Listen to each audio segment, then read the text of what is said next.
Morning broke over the sprawling countryside like golden paint spilling across a canvas. The dew clung to tall blades of grass like sparkling beads. Birds began their lilting songs, and the wind whispered through the willow trees. In the heart of this land, nestled between the forest edge and a stretch of open meadow, lived a hare named Harrington. Swift, sleek, and proud, Harrington had long been known as the fastest creature in the valley. His silver coat gleamed in the early sun as he performed his usual morning sprints, darting between the mossy rocks with flawless agility. He loved the sound of the wind in his ears and the blur of the world as he raced through it.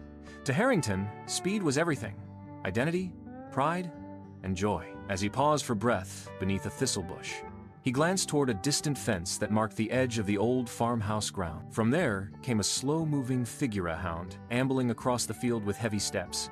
His ears drooped, and his once vibrant coat had dulled with age. This was Harold, the farmer's old hunting dog. Harrington snorted. That dog couldn't catch a shadow if it stopped to rest. The younger animals of the meadow often gathered around Harrington to hear him speak. His stories of speed, of outwitting foxes, and dashing across rivers were a source of fascination. He'd hop atop a moss-covered stone and address his audience with dramatic flair. Once, I outran a hawk's shadow, Harrington claimed one day, eyes twinkling. And another time, I left a pack of wolves eating dust. A young squirrel named Pip raised a paw. But isn't Harold a hunter's dog? Didn't he used to chase hares like you? Harrington scoffed. Harold, he's nothing but a memory. A lumbering relic who couldn't catch a cold, let alone a hare. Laughter rippled through the crowd, but not far away. Harold sat beneath an oak tree, eyes closed, ears still. He heard every word, yet said nothing. The next morning, Pip had an idea. Mischievous and energetic, the squirrel scurried up to Harold with a spark in his eye. Harold, he chirped, what would you say to a race? Between you and Harrington? Harold opened one eye. A race? Whatever for? To prove, said Pip, that you've still got the fire in you? The idea spread like wildfire. Within hours, the forest was abuzz. Birds whispered it in nests. Toads croaked it to one another by the pond. Even the stoic badger emerged from his den to hear the rumors. When Harrington caught wind of it, he burst into laughter. A race? Between me and that flea-bitten mutt? Why not race a turtle while we're at it? But when Harold gave a soft nod of agreement from beneath his oak tree, the laughter faded. The challenge had been accepted. In the days leading up to the race, the animals prepared a course through the meadow, twisting between tall reeds, over small streams, and ending at the fallen log near the Whispering Woods. It was to be a true test of agility, endurance, and will. The creatures placed friendly bets. Most sided with Harrington. No one beats a hare, they said, especially not an old hound. But some watched Harold closely, his quiet strength, the patient way he stretched each morning, how he walked the track alone in the mist, not for speed, but for memory. Some began to wonder, what if there was more to running than speed? The race day arrived with a sky brushed in pinks and golds. The entire forest turned out for the event. Birds nested in the trees to get a better view. Mice sat on mushrooms. Even the reclusive deer emerged from the deeper woods to stand silently at the sidelines. Harrington stood at the starting line, bouncing in place, grinning. Try to keep up, he told Harold with a smirk. Harold said nothing. He simply took his place. Head low, muscles tense beneath his aging coat. A crow squawked from above. Ready, set, go! Harrington shot forward like a comet. Gasps followed him. Leaves spun in his wake. Harold began slowly, but his movements were sure, steady. His breath matched his steps, like a rhythm from long ago. Harrington raced with glee. In no time, he was far ahead. He even paused by a stream, took a quick drink, and looked behind. Just as I thought, he chuckled. Nowhere in sight. Confident, he slowed a bit. Flowers swayed around him. The world felt like it belonged to him. But as he pranced ahead, he heard a whisper, a rustle in the tall grass. It was temptation not of danger, but of pride. You're the fastest, it said. You don't need to try. Rest a while. So he did. Beneath the shade of a tree, Harrington lay down and dozed, certain of his victory. Meanwhile, Harold plodded along. He knew the twists and turns of the land. He had run these paths in his youth, not for sport, but for survival, for the chase, for his master, for his duty. Each step carried not speed, but memory. He passed the stream, then the crooked stone, then the tree where Harrington rested. He did not gloat, he did not mock.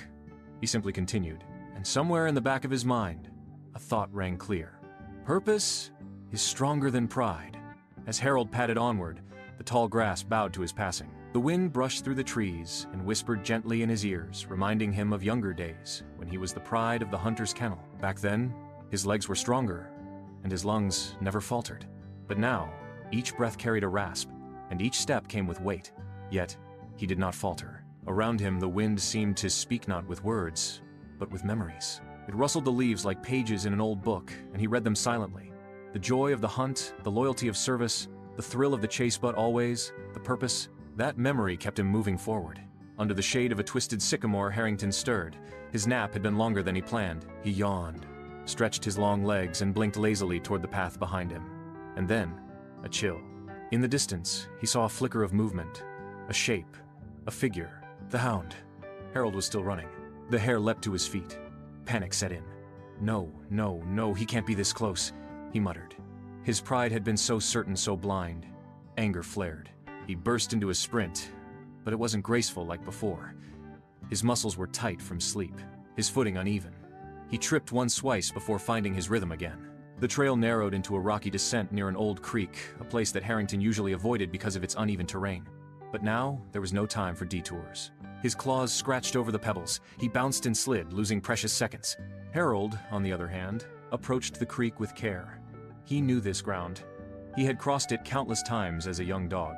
Even now, older and slower, he moved like someone who had walked it in dreams. Harrington leapt wildly across a narrow ridge butt. His foot caught on a mossy stone, and he tumbled hard onto his side. Winded, bruised, he groaned. His pride had outrun his caution, and now it was costing him. Unseen by the runners, deep in the brambles, the elder creatures of the forest watched in silence. A badger, old and wise, turned to a stoat beside him. "I've seen that hound chase foxes in his prime," the badger said. "But I've never seen him run like this." The stoat tilted his head. "He's not chasing a prize, he's chasing meaning." "Indeed," nodded the badger.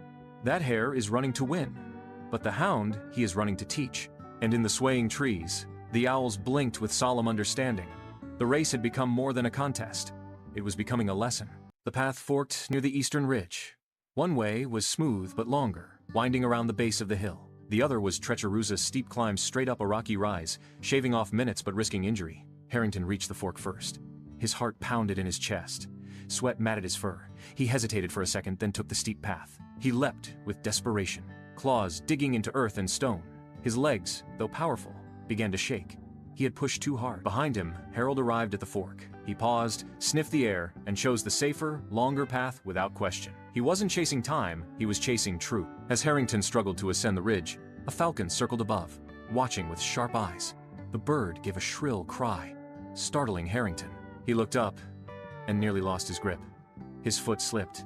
He skidded several feet down, scraping his shoulder. Lying breathless on the slope, the hare looked up at the clouds above. They drifted so slowly, yet so surely. "What am I doing?" he whispered to himself. He wasn't running for survival. He wasn't running to protect or to serve. He was running to prove something. But what was left to prove if he lost himself along the way? He stood again, slower this time, not out of pride, but reflection. Harold moved at a steady rhythm. His paws thudded gently against the earth.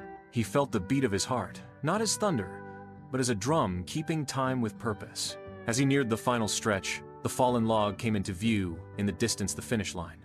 But something pulled at him. A scent, a sound. He paused and looked up toward the ridge. There, far above, a hare-wounded and struggling moved with effort. Harold did not speed up.